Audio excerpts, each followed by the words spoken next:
नमस्कार। क्या आप कॉन्स्टिपेशन के शिकार हैं? क्या आपके पेट में गैस बनती है? क्या आपका डाइजेशन अच्छे से नहीं होता है?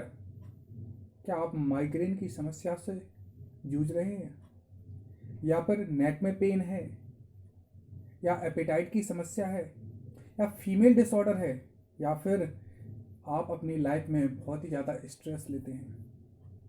अगर आप इन सभी समस्याओं का समाधान चाहते हैं तो योग में सिर्फ आप सिंगल योग आसन से इन सभी समस्याओं का समाधान प्राप्त कर सकते हैं। सिर्फ सिंगल योग आसन से। इसलिए आपसे कहते हैं कि आप इस वीडियो को शुरू से एंड तक देखें।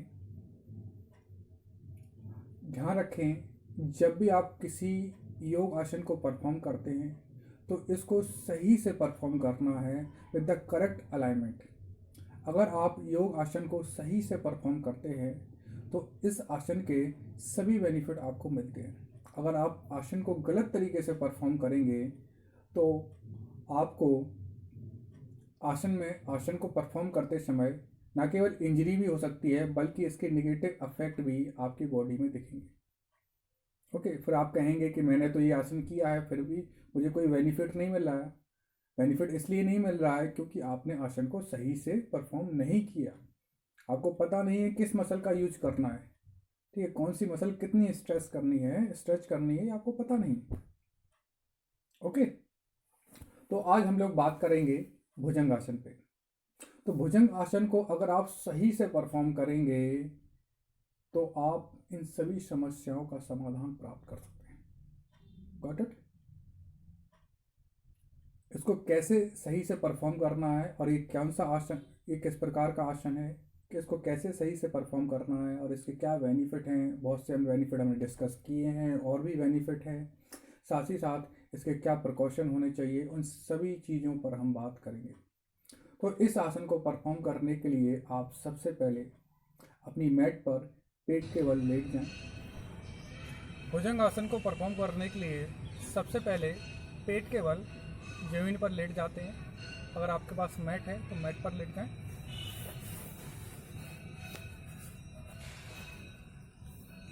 पहले मकर आसन में लेटें। अब धीरे धीरे अपने दोनों लेग्स को क्लोज लेके आएंगे। आपको ध्यान रखना है कि आपकी thigh, knee and toe should be in one line, और जो मेटाटार्सल है, that is the metatarsal, it should be press on the ground. Ground पे अच्छे से प्रेस होना चाहिए। ओके, अब बटक को हाई नहीं करना है, बटक को डाउन करना है। बटक को हाई नहीं करना है, बटक को डाउन करना है। बटक को डाउन करने से क्या होता है कि आप अपने अपर बॉडी को अच्छे से लिफ्ट कर पाते हैं और आपके लोअर बैक में पेन नहीं होता है। अगर आप बटक को अप करेंगे और बैक बेंड लेंगे तो आपकी लोअर बैक में पेन होगा, आपको इंजरी भी हो सकती है और आपको इस आसन का कोई भी फ़ायदा नहीं मिलेगा।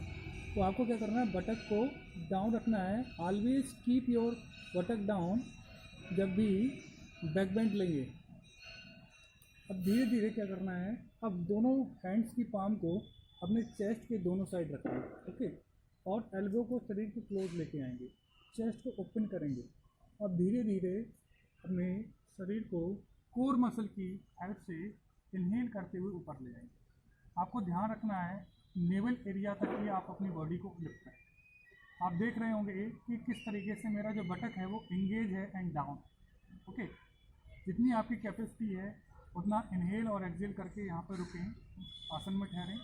आपकी कैपेसिटी 5 सेकंड है, 10 सेकंड है, डजंट मैटर। धीरे धीरे अपनी कैपेसिटी को बढ़ाएं।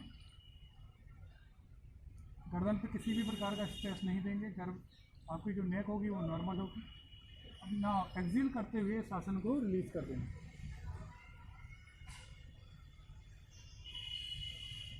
अगर आपको अभी भी प्रॉब्लम आ रही है इस आसन को परफॉर्म करने के लिए, कोई इशू नहीं है। आप दोनों लेग्स को थोड़ा खोल लें, हाफ और 1 फीट का गैप कर लें दोनों पैरों के बीच में। अब दोनों हैंड्स की पाम को फिर से सेम पोजीशन पर रखेंगे। एल्बो को शरीर के पास होना चाहिए और बटक को डाउन करते हुए धीरे धीरे अपने शरीर को लिफ्ट करें। आप देख पाएंगे कि पहले से अच्छा आप महसूस कर रहे हैं, पहले से ज़्यादा कंफर्टेबल महसूस आप कर रहे हैं। धीरे धीरे आप इस आसन को रिलीज़ करें। अभी भी आपको कंफर्टेबल नहीं लगता है, कोई इशू नहीं है, तो आप इस बार क्या करेंगे, अपनी फोर आर्म्स को ज़मीन पर रखेंगे, चेस्ट के जस्ट बगल में रखेंगे।